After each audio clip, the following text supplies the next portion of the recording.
Sa kalsadang malikabok pa ay sugatan, mga pangarap pilit pa rin pinanghahawakan. Habang sa itaas may mga nakaupo, bulsa'y lumalaki, bayan na may lugmok. Mga pangakong napako sa hangin, mga salitang matamis, puro lamang panilang ginabang. Ang masay kumakalamang sikmura, sila'y nagpapakasasa sa yaman ng bansa.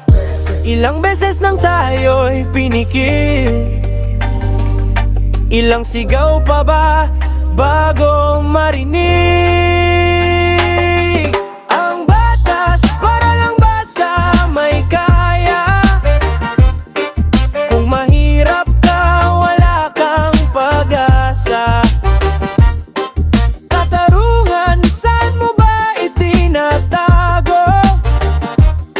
Sa gintong mesa ng mga trapo.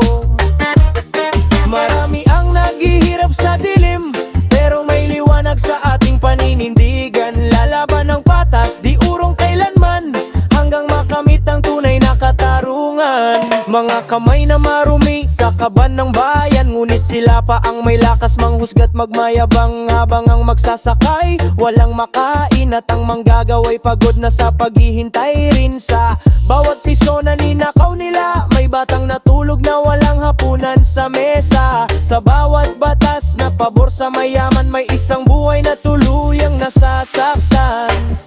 Hanggang kailan tayo magtitiis?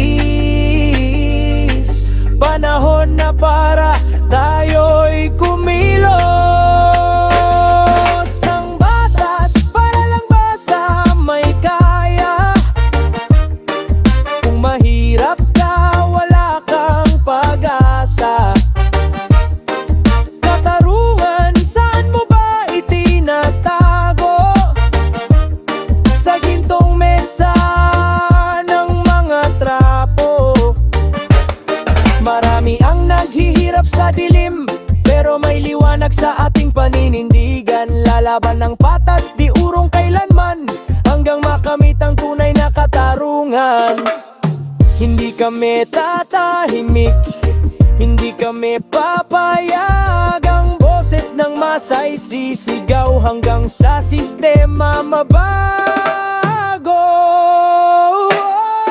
Ang batas ay para sa lahat dapat, hindi lang sa may pera at kapangyarihan.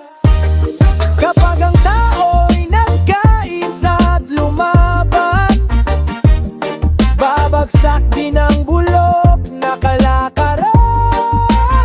Sa gitna ng dilim, may apoy na sisiklab. Pag-asa ng bayan, di kailanman mawawala't matitinag, hanggang may lumalaban ng patas sa mundo. May bukas pa para sa tulad mo, tulad ko.